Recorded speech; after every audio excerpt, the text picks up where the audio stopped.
charity that's close to. Hi everyone, sorry Hi about everyone. that. Good evening. Welcome to the Winter Festival in aid of calm. We'd like to thank everyone who's donated so far, and if you would still like to donate, you can see the banner at the bottom of the screen.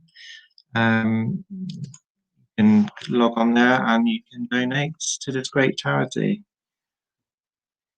As you're all aware, tonight we will be talking to Mike Covell. He is a historian and author. Thank you. We're going to bring him on for you. Hello, Mike. He's muted. Hello. There we go. Hello, Mike. Hello. Nice to meet you. How have you been keeping? All right, thank you. Yeah, not bad, not bad. Very well. Very well. Good. So for the viewers that don't know who you are, could you explain to us a bit more about you? Yeah. And what you do? My name is Mike Covell. I am a historian based in Kingston upon Hull, which is in the northeast of England. I am quite well known for researching historical true crimes, historical murders, Jack the Ripper, but also historical ghost stories, as well as researching current ghost stories and investigating. To date, I've published 30 books. I've written 45. I'm just waiting for the other 15 to get published. I've worked on countless TV shows, including Most Haunted Live, Paranormal Lockdown, Ouija Dicing with Death, World War II Treasure Hunters, Prime Suspect Jack the Ripper, Killer Neighbours, all sorts. And the stuff I research is mainly history, the history of ghost sightings, or if a building's haunted, for example, I'll go and research the history of the building and things like that. And it's during that research I've uncovered loads of stuff, but I also research stuff to do with cryptozoology, which is the study of weird animals, ufology. I do a lot of work in UFO research and stuff like that. All different aspects of the paranormal, really. So yeah, I run a company in Hull, and we specialise in local history, and we advise on television shows, radio shows, newspapers, magazines, you name it. And we also run tours when we're allowed to play out. So how have you been through the COVID? Obviously, you can't go anywhere and do anything. Has that affected you in any way, or have you continued to? Majorly, yeah. I'm a tour guide, so I'm unable to do tours, but we've been doing a lot of digital stuff online, a lot of lectures like that. I do a lot of writing. I get paid to write, so I write for a lot of newspapers and magazines, and that's kept me going through the past year. Yeah. So with your research, like when you said you do Jack the Ripper,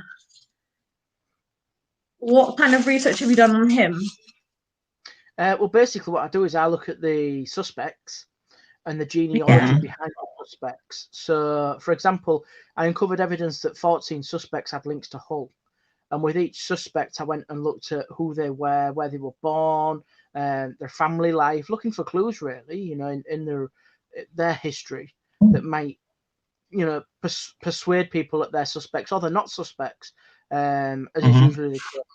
And I go looking for historical documents. I spend a lot of time in the archives, national archives, local archives, and even international ones, looking for historical documents that support these guys, and things like that. But I also look at the victims. I did a lot of work on Annie Chapman and things like that. So it's looking at that kind of stuff, the minutiae of who these people were and what they were doing before they became suspects, how they became suspects, and what they did after they were accused of being suspects. Wow. Well, that's interesting. So could you tell, is there anyone that's kind of inspired you to write all the books that you've written, or? I'm a massive fan of Richard Jones. You might remember him from Most Haunted Live many years ago. He was the historian on Most Haunted Live. He wrote a lot of books about haunted London. He runs a tour company in London. Many, many years ago, Richard had contacted me and sort of said to me, I'd really love for you to write something in one of my books. And I wrote a small chapter for him, and it was one of the first things that was ever published, really. But he's such a nice guy. He is such a lovely guy. So yeah, he's someone that I've always looked up to, and he inspires me quite a lot. Yeah. So how is it working with Paranormal Lockdown and Most Haunted? It was great fun. I mean, the first show I did was Most Haunted. We did an episode from Hull, and I appeared on there as the historian for the episode. And it was great fun to see what things are like on screen, but off screen as well. You know, meet the crew and talk to them. Prior to that, I'd already met Yvette and Carl. I'd taken them on a tour, so I'd already built up, you know, a nice friendship with them. And it was just great to meet them. You know, I grew up watching Most Haunted, so it was interesting to see what goes on in terms of, you know, how they do the setups for the cameras and how they interview people, and then through the night how they investigate. That side of it always fascinated me. So that was great fun to work on, and they were lovely. They then asked me to do Most Haunted Live, which we did from 30 East Drive. That was a Halloween special way back in about 2015. I filmed that. That went on for a few hours and it was like an overnight shoot. Absolutely freezing cold, but what an experience. I mean, I got to share screen time with Rylan off the X Factor. I got to spend time with Ella Grady, and of course the team. Did you get much action that night? East Drive. Yeah, I mean, that was the night that basically they had stuff moving about in the house. There was a lot of knocks and taps and stuff like that. It was when they was trying to get Paul O'Grady to go in the colo, and he was effing and blinding and screaming and shouting. Was he? Yeah, I was going to say, did you go in the colo? So, well, it was really awkward because we were outside and the studio was basically on the back of a lorry. So it sounds lovely and glamorous, but it's not so much. But outside, we couldn't see what was going on inside the property. We only got to see snippets from what was shown on the big screens outside because they had screens set up so people could watch. But when you're sort of waiting to go on camera, you don't really have time to watch anything, you know. And there's things like you've got to be ready within so many seconds, and you've got to be in this position, and the lights have to be in.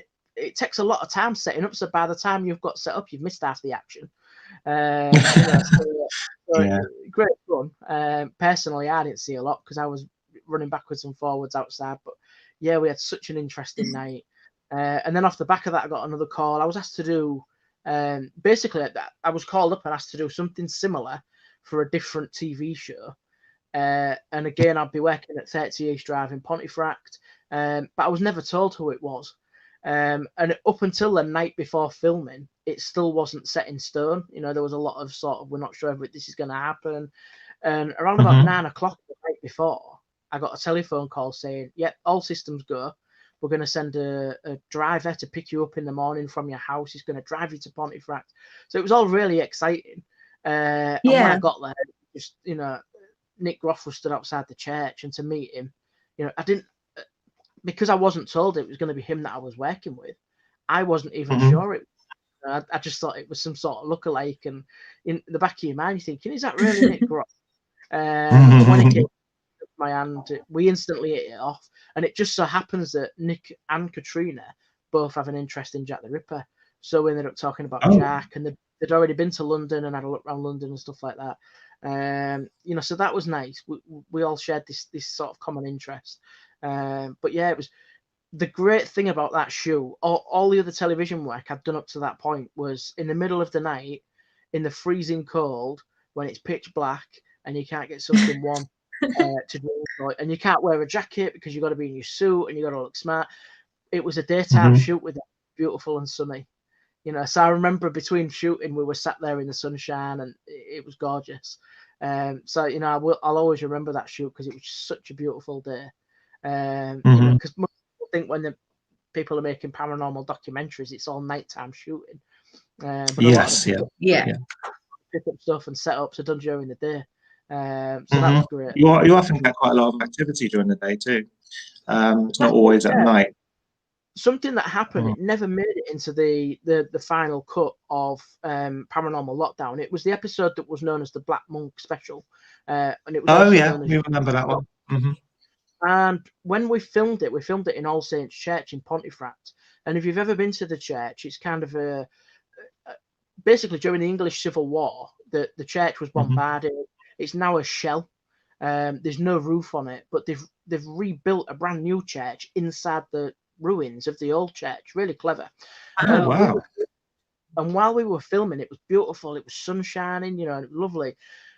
There was a point where Nick sort of mentioned the Black Monk, and at that point, the clouds sort of moved over, and these pigeons in the church just went crazy and just started flying around in circles above our heads. And all the cast, all the crew, we all reacted. Everybody ducked, and it never made it into the final cut.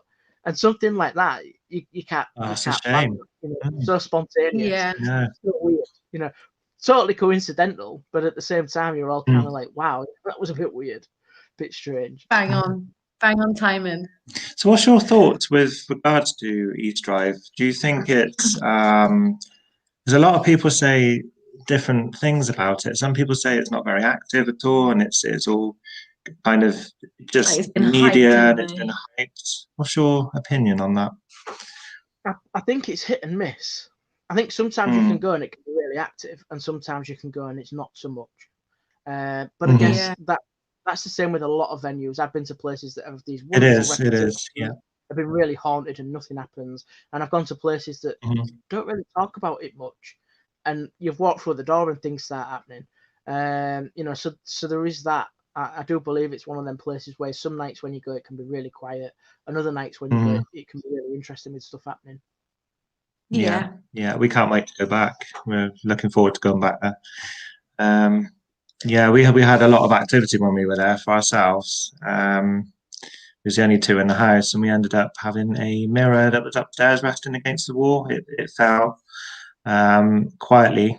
It was a really heavy mirror too. It's always stood up in the bedroom upstairs against the wall, and it fell down flat on its front, and it didn't even smash. It didn't make a noise. Nothing. And we separated ourselves in the house, so we made sure we could cover. One covers downstairs, one covers upstairs, but none of us heard it. Went in there and the mirror was on the floor. The thing is with that as well is where you all were. Where you were all accounted for. Definitely. So, but yeah, I mean, it is an interesting venue. I don't subscribe to the theory that there's a monk there. My research has shown that there was no evidence of the monk. There was no evidence of the well. Okay. There was no evidence of a waterway. I went to the archives and spent many, many, many hours researching in the archives and looked at the historical site itself, but also Pontefract as well. I did a lot of research into the local murders in Pontefract. I did a lot of research into the different ecclesiastical groups, all the different churches and religious settlements and stuff like that. Went through all of that, and I also looked at where the execution sites were, so that it could show to me that it could either prove the story of the monk or disprove the story. And all the historical evidence that I found in the archive disproved this story of the monk. However, that's one thing interesting. that's always fascinating, across the road from 30 Drive, if you go across the roundabout, go towards the school, you've got Checkerfield where the battlefield and one of the bloodiest battles of the English Civil War was right on the doorstep.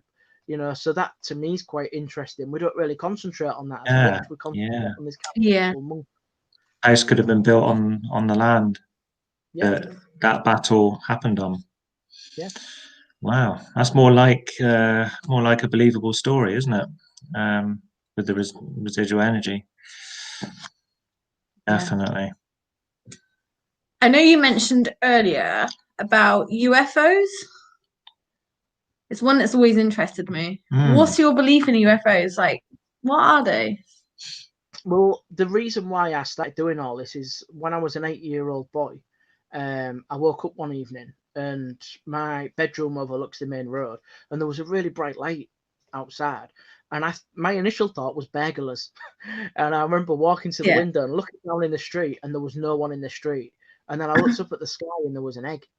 And it was just floating there in the sky. This just big, brilliant white egg. And it was flashing. There was like green and red lights flashing on it. And it kind of hovered there. And I remember just thinking, there's nothing to be afraid of. Go back to bed. And I remember I went and got back into bed. The following morning, I was sat down with my dad for breakfast. And I said to my dad, "You'll never guess what I saw last night, Dad." And I told him the story, and he disappeared, and he came back, and he had a big book about that thick, and it was called The Unexplained, and it was a Partworks. It was a weekly magazine that he used to collect back in the 70s and 80s. And I remember him reading through it, and he came to a flow chart, and you followed it through and answered questions, and it said that what I saw was possibly a UFO, but it was also possibly an airship. It could have been an helicopter, all this kind of stuff. And what I liked about that is that my dad never influenced me. My dad never said it was a UFO or it wasn't a UFO. He let me read myself and look into that myself. And that's the same sort of thing I like to do with my books. I like to give people the evidence and let them make up their own minds, and let them read and see. And it's the same with all the stuff I do on my tours and stuff like that. I do believe there is something there. Just yesterday, I downloaded over 700 new UFO files from the CIA and spent most of yesterday trawling through thousands of documents. Some really interesting stuff in there. Sightings from Russia and France and Iran and Iraq and China and things like that. So that they were really interesting. I honestly couldn't say what they were. I've no idea. But what I like to do is I like to go to the archives and get the documents. I like to get the official files and work through them and meet the witnesses and interview them. And I have a lot of people coming up to me and saying, "Oh, I remember in the 70s I saw this light and I reported it, but I've never heard anything since." And I'll go in the archives and I'll find this report and say, "You'll never guess what." And I remember I spoke to a guy recently and he'd seen something in Hull in 1977. He'd seen like a silver rocket in the sky, and it was hovering over the Bransholme housing estate. And it kind of hovered for a while, and then there was like a big rush of noise, and it flew off. And he reported it to his dad, and his dad reported it to the police, and the police reported it to the Ministry of Defence. Someone from the Ministry of Defence came round to the house and spoke to him, and that was it. He forgot all about it.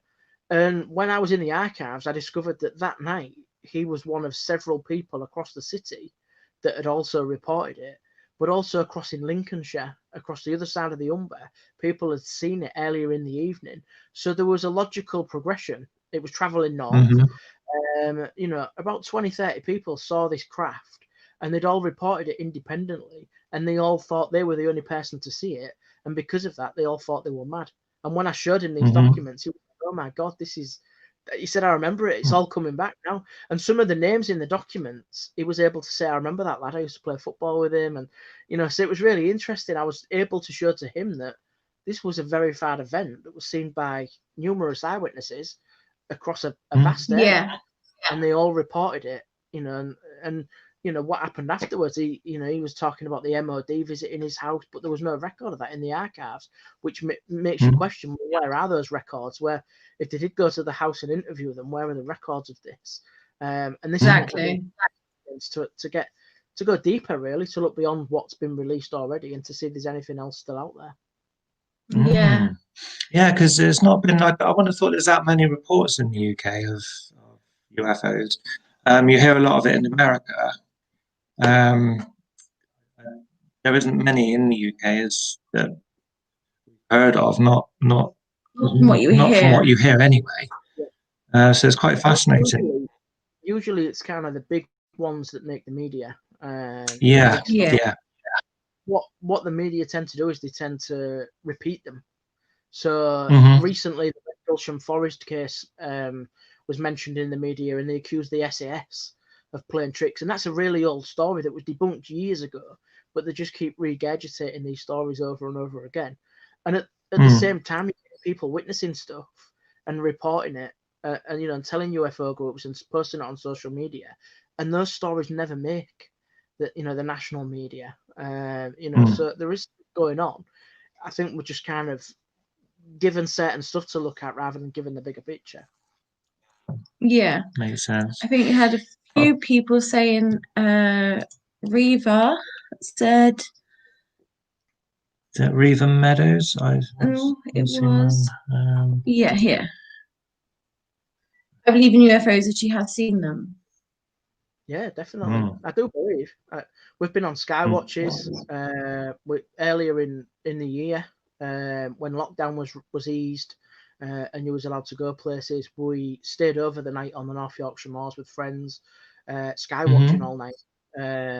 And we saw stuff that wasn't. When we go sky watching, we take all the apps. So we have an astronomy app, which tells you where all the planets are. We have a flight app, which tells you where all the flights are. We have a satellite app, which shows you where all the satellites are. But if you're near the coast, you can debunk. Yeah, we have a fishing one that shows you where all the fishing vessels are, all the ships. So if you see, you know that it's either a fishing vessel, or if it's not on your app, it's something else. Something else. Yeah. You know, and over 2 nights we saw several big balls of light that we couldn't account for that flew over in formation. You know, we're out there sober as a monk and watching these things fly over on the North York moors. So yeah, fantastic. Thoroughly recommend it when lockdown's eased and we can get out again. I'd thoroughly recommend an overnight camping trip on the North York moors. Sounds good. It does definitely sounds good. Valerie West said, I seen one too, bright light, no noise, split into 3, slowly moving across Bath, 3 a.m. in the morning, a night shift worker at the time. Yeah, I mean, it's really common to do this kind of stuff. To split off as well into smaller craft. Yeah. As far as I know, there's no known conventional craft that can do that. So exactly. Do that. Yeah. No. What is it? So yeah. Nothing logical anyway. That nothing you can think kind of of like. makes sense. No, definitely not. Wow. It's mind baffling. Yeah. In a way. Interesting. Definitely mind baffling. So Tim Johnson said, "Do you think spirits and ghosts could be aliens?" Question. Yeah, possible. I mean, it's weird. I was doing some research not that long ago on a spot in North Yorkshire where people had seen sightings of ghosts. They'd reported big, but they'd also seen UFOs in the same spot. And that was quite interesting. And there's stuff like that. If you go into the States, there's cases where people have seen Bigfoot and UFOs at the same time. You know, so there's areas where the paranormal kind of overlaps. And definitely, you know, stuff like that. Someone once explained it to me many years ago, actually, and I've got a bit of blue tack here, but they said it's a little bit like this. If you can imagine we're here, and it's kind of folded over, we see through to this side, and occasionally he said that's what happens. You see this kind of shift where you can see through to the other side. You can, you know, see through the spirit realm or this UFO realm or this cryptozoology realm, and that was his theory, and it was fantastic. It was fascinating. It for me, it explained a lot of what we've been experiencing. That is quite a good theory, actually, when you think about it. I do like that one. So, going back to if you're personal investigating, do you prefer to use equipment or do you prefer just your body? Because I know a lot of people like to go in with no kind of kit at all, use their own senses, that kind of thing. I've done both over the years. I've got drawers and drawers full of equipment, but most of the time I just like to go with a camera and a torch and see what I get. You know, and I mean, it takes a few years ago. I remember researching a property, and we was in the building. I had this vest on full of batteries and devices, and I remember running through the building because we'd seen an apparition walking down this hallway, and it went through a set of double doors. And I ran after it thinking it was a real person, and I hit the double doors which were locked, and I fell on my backside. And I'm a big lad, and I remember switching my torch on, and the floor was just covered in batteries. You know, and it was just like, as a paranormal investigator, when you've got pockets full of batteries. And so, and after that, I started traveling a little bit lighter, taking less and less. But yeah, over the years, I've tried dowsing rods, I've tried pendulums, I've had people bring tarot cards and angel cards and Ouija boards, and we've tried glass divination and table tipping and all this kind of stuff. And then we've used equipment as well, various sensors and detection devices. And I think it's hit and miss. You know, it's like some nights you can get stuff and other nights you can't. And also knowing about your equipment, you know, it's about studying what that equipment can be used for and using it rightly. Exactly. I did an investigation in Hull New Theatre, in the dress circle. People were having a feeling of being watched, and they felt nauseous and they were going dizzy. And I remember we walked up there with the EMF detector and it was going crazy. It was off the charts. So there was a lot of EMF in that area. And I remember we went away and I remember thinking about this. And at the time I had a job in a DIY shop and we sold stud detectors, and these can detect where your water pipes are, where your wooden battens are, where metal is, but also where electrical conduits are. So I bought one, took it back to the theatre and scanned the floor, and sure enough, there was a big electrical conduit box right under where these people were experiencing this. So was it that this was what caused the feelings and stuff like that? So I've thrown all sorts at it to see what happens. I've tried various spirit communication devices, and all the way down to silly little things, ping pong balls, snooker balls left trigger objects left all over properties and stuff. Yeah, definitely. All different things. But I do just like going and sitting in the dark. Yeah, you can't beat those. You can't beat those. Yeah. I also find with things like REM pods as well, we know that usually when the battery's half and half, if it's not a brand new battery at the time of investigating, then sometimes REM pod could go off for the fact that the battery is actually starting to deplete rather than paranormal. Yeah. So again, I mean, with the kit we use, we tend to be quite skeptical as well. We use it; it's useful. It certainly aids in what we do.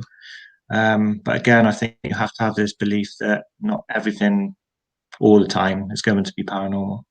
But it's good to try and capture kind of evidence. No, that's the kind of thing I do. It's at the end of the day, the tools, and we're taking these tools with us, and you've got to rely on everything. But I think sometimes as well, just being there, I've spent the night in tunnels where we've had footsteps running towards us, and none of the equipment's gone off. But when you're there and you hear it and you can't account for it, everyone's with stuff like that really sticks in your mind, and yeah, definitely, I think it's a better experience as well than just watching a little light flashing. Definitely. I mean, we've had our investigation case slide in front of our eyes at Great Clow Tunnels. Just put it down on the floor just to get out, and I actually watched it slide across the floor. And it's quite a heavy case, and that's with having things thrown at me and all sorts in that place. It's incredible. And again, we knew we were accounted for, so there's nothing else I could do that. No. Definitely not. Yeah. What has been, as Tim Johnson just said, what's been your best evidence? Cool. Well, for me, it's kind of stuff like I remember years and years ago, a lady contacted me, and she was from an office block, and she said to me, in their basement they have a set of concrete stairs, and these concrete stairs go up to a concrete roof, and she could see black leather boots and navy blue trousers walking up and disappearing. And she asked me to look into it and research it, and she told me the building, and I went away and researched it. I discovered in 1941 during the Blitz it suffered a direct hit. At the time it was the communal bunker for the ARP in Hull, and at that moment in time when the bomb dropped, a police officer called PC David Garton was running up the stairs. He opened the doors to the air raid shelter and shouted, get in. The bomb dropped, and an eyewitness said he was there 1 minute, there was a flash of light, and he was gone. And in the official report, it says all that could be found of him after the fact was bits of his black leather boots and bits of his navy blue trousers. Now, that to me was, she didn't know that. There was no way she could know that. And I remember when I presented that to her, she was blown away by it. She was shocked, the hairs on the back of her neck, and she was sort of saying to me, do you think this is what we've seen? And certainly, yeah. I mean, to talk about where we are right now, where I am, we moved into here a few years ago, and my son was seeing a man with a bit of wood, and he was banging it in his hand. And my daughter said there's a little old lady in the house. And my wife said, well, why don't you go and research it? So I went to the History Centre, started researching it, and I discovered on April 1st, 1945, at 9 o'clock at night, The lodger, Fred Watson, came from upstairs and he went into the living room, which is just at the other side, and he put an axe through Mrs. Garbutt's head 6 times. He then dragged her body into this room where I'm sat now, and he turned the gas taps on to try and kill himself and to kill her, to kill himself because he'd killed her. So it was a murder-suicide. And he was arrested. He was sent to the hospital and eventually tried to escape, and they sent him to the asylum where he killed himself. And when the kids are seeing stuff like that, it's worrying. So we got in touch with the Diocese of York. They sent someone round to do a blessing. And he said to me, don't mention anything, don't say anything about the property. And he walked in and he said, there's a gentleman at the top of the stairs and he's got an axe and he's it in his hands and he wants you all. So I said, he can go. And he said, there's a little old lady and she loves it here. So, and, you know, he said she can stay. And every year we light a candle on April 1st and we talk about her. We remember her. You know, and I believe in fate. I believe this house was picked for us. And we've helped uncover that. You know, and help bring a little bit of closure there. But yeah, that was Wow. when you find stuff like that, and you know, and you sit down and look at it and look at the evidence. That is interesting. Yeah. But yeah, I mean, other stuff as well over the years. One of the big stories I was involved in some years ago was the Beast of Barnston Drain, which was a werewolf that had been seen. We spent many nights looking for that. We went out most nights with cameras and recording equipment, and we found animal carcasses ripped to shreds. We found fur scattered all over the place. At one point we were filming with the Travel Channel and we found a big pile of manure. You know, and they took that, and we don't even know the results what happened there because it went back to America, we assume. But yeah, we spent nights on there looking for stuff. So that was different side of the paranormal. Didn't you write a book about that? I remember seeing it on. Yeah. Wrote a book on it, The Beast, purely because when the story came out, the media had kind of took it and twisted it so much that it didn't resemble what was actually going on at the time. So I wanted to write a book to show people what the real witnesses were saying to this event, and to show what we were doing as well to investigate. I remember in the media they made it sound like we were going out on a night with torches and pitchforks and, you know, and that kind of thing. And it was more like a group of film students. It was like a paranormal investigation mixed with a group of students who didn't have a clue what they were doing, and we were just going out every night and documenting everything, just in a bid to try and capture it. But yeah, it was fascinating to be a part of that. Wow, amazing! That is really I think nice. someone said earlier. I did see it. Matt Wood said Skinwalker Ranch. Oh yeah, Skinwalker Ranch. Yeah, so I mean, Ranch is one of those places that you do get this kind of paranormal crisscross of activity. They're having ghostly paranormal poltergeist stuff, but people are seeing these apparitions of what look like werewolves and stuff like that. But also in the sky, they reported UFOs, a lot of electromagnetic fluctuations and all sorts. So that is one of those areas where people are seeing all these different things in one really close area. Yeah. That's interesting. Very impressive. And the other was your books. How many books have you written? Sorry. I've written 45. I've published 30. You can see them all lined up behind me. I've published 30, and they're all available on Amazon. You can download them on your Kindle or buy the paperbacks and stuff like that. But yeah, I love writing. I've always had a passion for writing. Started writing stuff when I was a kid, and a few years ago, it'll be about 14 years ago now, I was diagnosed with a critical heart condition, and I was told I couldn't work. I had to give up a full-time job. So to keep me sane between hospital appointments, I started writing. I started researching. I started reading. And when I got the all clear to go back to work, I published the books and never looked back, really. Yeah. Oh, good. Oh, brilliant. I like that. Writing books is pretty good. We spoke about the activity at 30 East Drive, what other locations have you been to that have been quite like good for your research? One of my favourite locations is a place in Hull called the Royal Station Hotel, and it's basically a Victorian hotel built in the 1850s. It was designed by a guy called G.T. Andrews. It was linked to 10 Jack the Ripper suspects. It was linked to a murderer.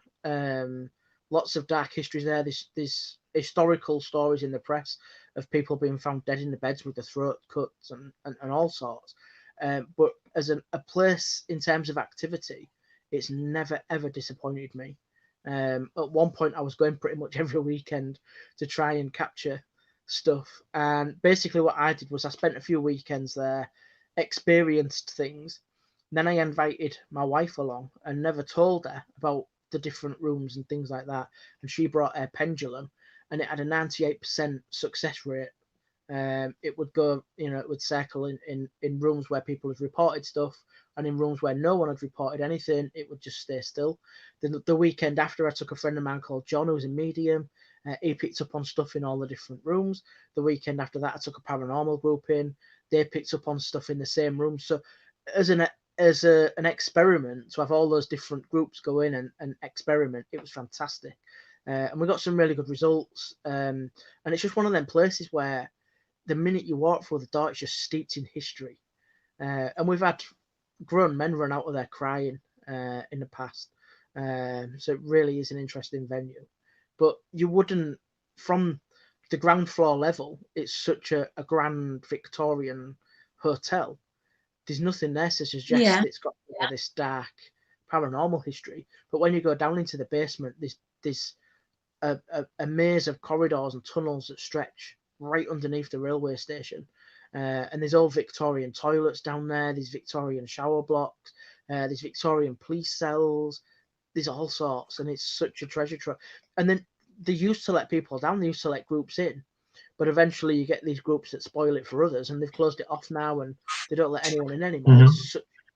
Because it really is a good venue. So, are there any stories in Hull where you're based? Any good stories around that? In Hull, we have a very notorious property, which is known as 39 Grey Street. It was in the heard of that one. Mm-hmm. It was in the British media a while ago. They were calling it the most haunted house in Britain, and the stories where it was, they claimed when it first opened up, mediums had claimed that it was a morgue and a mortuary, it was a funeral parlour, it was a coffin maker's, it was a hostel. They said that 20 kids had been murdered in there. They said there was multiple suicides and deaths, and all this kind of stuff. And as a researcher, as an historian with an interest in that, I wanted to know more. So I approached them and said, has anyone researched it? And they told me, oh, you can't research it, we've tried. And all they've done is Google it. So I went to the archives, and within the space of a day, I had a full historical timeline of the property. And it was quite startling to see, actually, because it showed that it was never a morgue, it was never a mortuary, it was never a funeral parlour, it was never a coffin maker's, it was never a hostel. 20 kids were never murdered in there. There were no deaths, there were no suicides. It was just all rubbish. One of the stories that they were saying at the time was that the previous occupant was dragged out of bed by an unseen hand and held against the wall. And she called the police, and the police turned up, and when they came in the house, a big cabinet was pushed over, and the police fled from the property. So using the electoral roll, I tracked her down. And I used basically the electoral roll. Everybody votes, so everyone's on there. And I went back through the electoral roll. I found the name. I contacted her through social media, and she was lovely. And she came forward and said she'd lived in there for 15 years. She'd never had anything paranormal go on. All the children lived there, and they never experienced anything. She was never dragged from the bed. She was never held up against the wall, and she'd never called the police. Now, in research, that's great, but I've only got her word. So what I did was I sent a Freedom of Information request to Homicide Police, and this is an official document that they have to respond to. And I said, have you ever been called to 39 Grey Street? And when it came back, the reply was no. So they'd made up this wonderful fake history to get people through the door. You know, and it's one of those places that we filmed Ouija Dice in Death there with the Paranormal Truth guys. Never experienced anything there. It was cold, but there's a lot of floorboards missing. There's a lot of concrete on the walls that's come away, the plasterboard fallen down. It is in a really bad state. So that for me explained why it was cold that night. But yeah, it's just one of those. And all the people that live on the street had never heard of it being haunted before. Previous occupants had never reported it being haunted before. And the people that had it in the past, historically, they were furniture removers. Nothing to do with the funeral industry whatsoever. And then people started changing the story. They were saying that the ghosts came from next door. So I researched the history. It was a haulage firm. The guy was a tanker driver and had a lot of lorries. So then they changed it again and said it came from the other side. And again, I researched that. It was a co-op. And in Hull at the minute, you can be cremated or have your funeral with the Co-op Funeral Society. So people were saying, it was the funeral people that had it, and that's why it's haunted. So I went back through the history of that building and discovered it was a co-op shop. It was a general store, like a grocery shop. And I'm pretty sure they wouldn't have kept a dead body in the freezer while it's next to the frozen peas. But yeah, so all the research kind of debunked the entire story. And I got death threats off the back of that. People were being quite nasty. But I'd used historical primary sources to show that the stuff they were coming out with was nonsense. Wow. A few questions that came in is it gonna go? Oh, maybe two. There is a question here from Kelly Kennedy said, "Where is your favorite paranormal location to investigate?" I love Royal Station Hotel. Thoroughly recommend anyone if they can get in there to try. Hull New Theatre is an awesome venue. It's massive, but really interesting. But Fort Paul as well, purely because it's such a vast expanse. It's an old Napoleonic fort. It was recently a museum, but they closed it and auctioned off all the exhibits earlier this year. Most Haunted had filmed there in the past.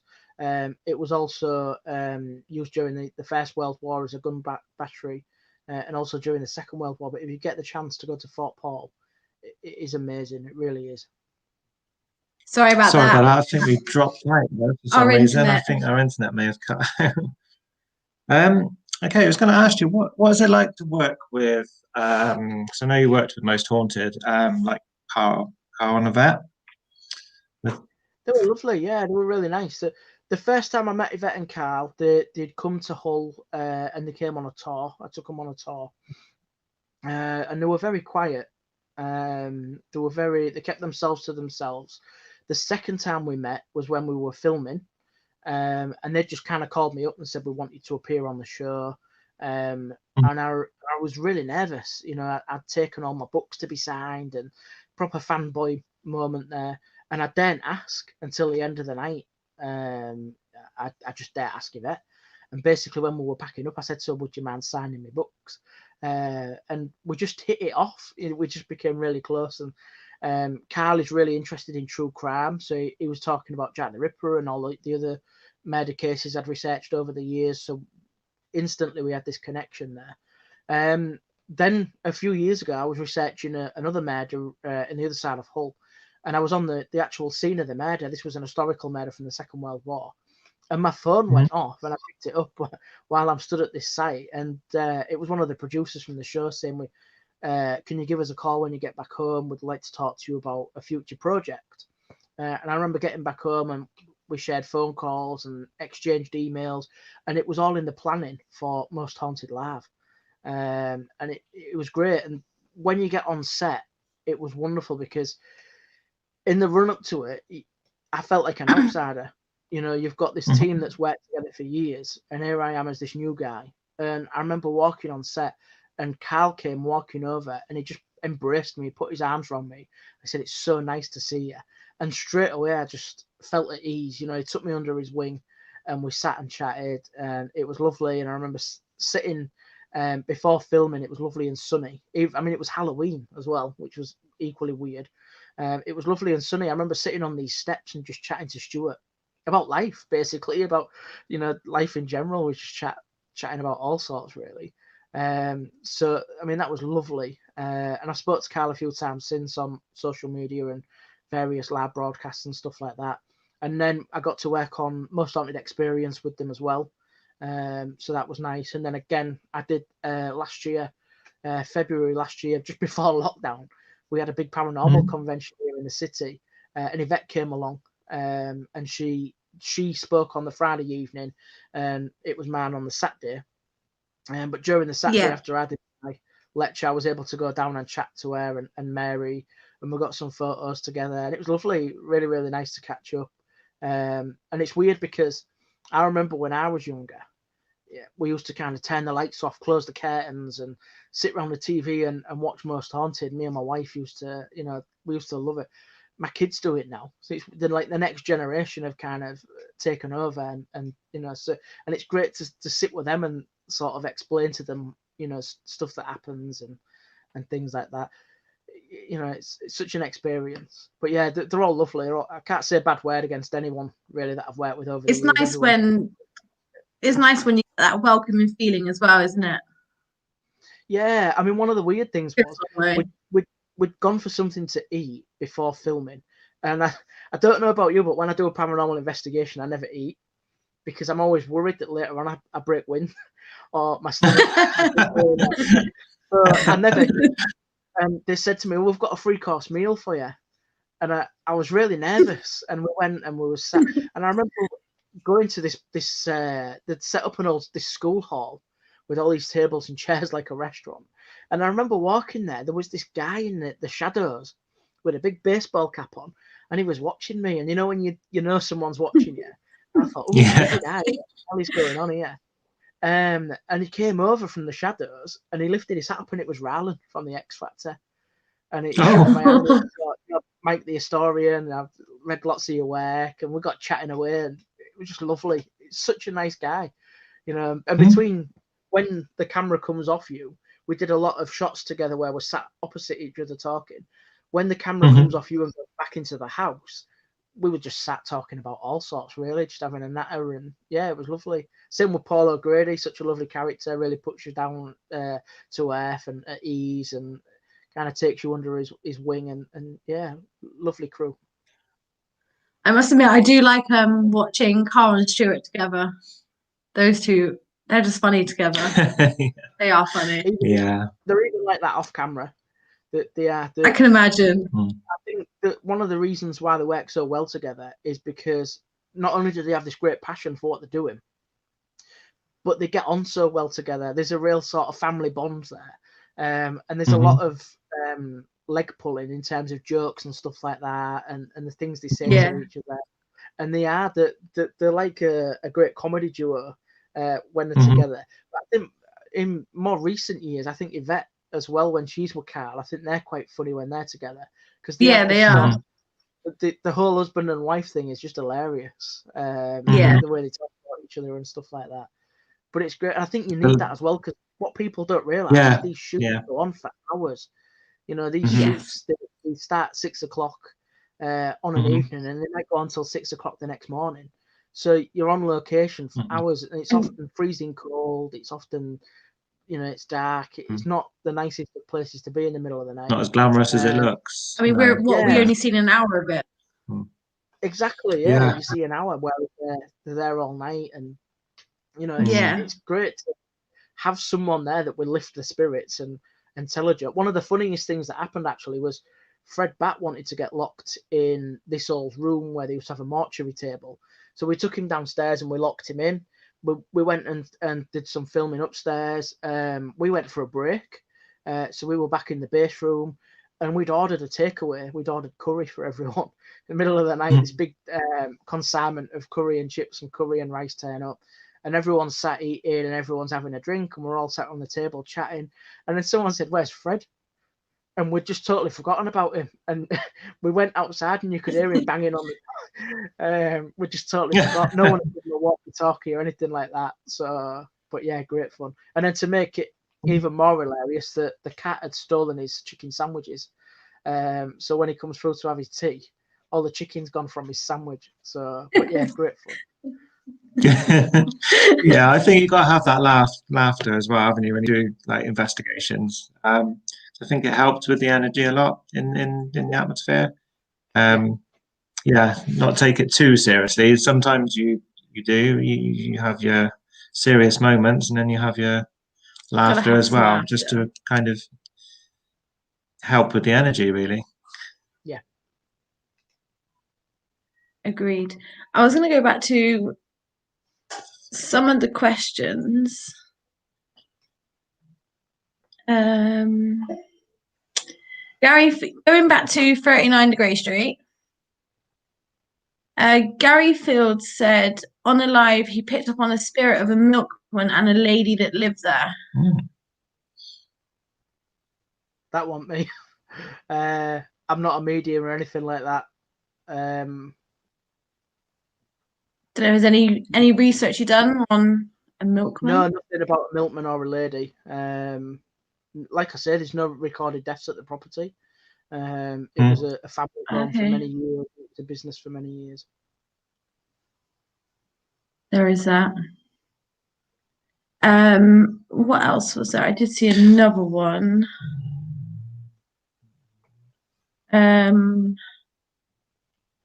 Matt Wood said there are cases where a legend gets projected into a genuine paranormal event by people's belief. Yeah, we've seen this a lot. We've seen this where small things have just grown and grown and grown. We've had that a lot in Hull with a lot of the paranormal cases where stories will grow and grow and grow. We had a place in Hull called Seven Alleys, which was next to a railway line. It ran behind a prison, and then it ran up to an old cemetery, and it had all these myths and legends attached to it. And a lot of it was from school kids because it was near a secondary school. So the school kids would go on at dinner time, and they'd come back and say that they'd experienced something. And of course, as kids, that would spread like wildfire. So the next dinner time, more people would go, and that grew and grew and grew. And today the place has become this mythical place. And it's really interesting because it's no longer there. It got knocked down. They expanded the prison over the top of it. So Seven Alleys is now gone. But we've had books written about it. We had, during the 2017 City of Culture year, there was a big audio-visual pyrotechnic performance all around it, telling the stories associated with it. So we have these legends that have grown and grown and grown from small paranormal events into massive stories. Yeah, that makes sense. Before we finish off, your books, which ones are your latest ones? Is that the Jack the Ripper? I wrote one. I published two during lockdown, actually. One of them is Haunted East Yorkshire, and one of them is the East Yorkshire UFO Files. And they were published during lockdown. And they basically cover sort of the area around Hull. But I've written stuff about ghosts in Hull. I've written about ghostly pubs. Big fan of why ghosts are seen in pubs and stuff like that. So I published two books about the haunted pubs in Hull. I've written stuff on haunted houses. I've got a book on cryptozoology. I've got a book on the Beast of Barmston Drain. I've got a book on the Humber Monster. Couple of books on. I've got a book on Hull UFOs and a book on East Yorkshire UFOs. So yeah, there's plenty in there. If you go on Amazon and just type in Mike Covell, you'll find something to suit your needs. There's also true crime stuff as well in there, as well as the Jack the Ripper stuff. Oh, brilliant! Amazing. So Amazon it is. Yeah. Amazon it is. See, I'm quite interested myself in the haunted inns. I mean, we're starting off when we used to start off, we used to stay in all these haunted locations, all these inns that we could find that were old, and it grew from there. Really, it went from there to actually big events. But we started off in sort of staying over in different inns, and we experienced so much all over the country. Because again, we travel up and down. Yeah. Anywhere that's paranormal and haunted, we love, and There's quite a few on the bucket list still to do, further up north into Scotland, like Edinburgh Vaults, places like that, that we still want to do. We've got the Hellfire Caves down in, I think that's down, I don't know where that's, heard of it, I don't know whereabouts it is. Calverton Hatch, places like that. Still lots to do, and lots we could have done if it wasn't for COVID. But yeah, we'll all get there once. We'll all get there. Lockdown's over. Yeah, when it all ends. Yeah. The other question, which I was going to go back to, sorry, before we thingy was, I just got to find it now. I've seen it here. Tim Johnson said, "What's the most revisited location in your career?" Was that revisited? Revisited. Yeah. I think Hull New Theatre is one where I've been on numerous occasions. And Royal Station Hotel is one that I've been on multiple occasions. Many years ago, I used to run tours in the Anison building, which is where we shot Most Haunted. I was in there every weekend for months. So that was quite a big one for me. But yeah, I mean, there's so many. In Hull, we have one called the Old White Hart, which is a really old pub. I've done lots of charity events in there for British Art Foundation. So I've spent lots of nights in there doing stuff for them. And then there's also, we have a Britain's only L-shaped indoor shopping arcade. And it's built in the early 1900s, but there's a gin school. So people can go in there and learn how to make gin. And they employ me to tell ghost stories while people are drinking gin. So they have kind of spirits and spectres. Wow.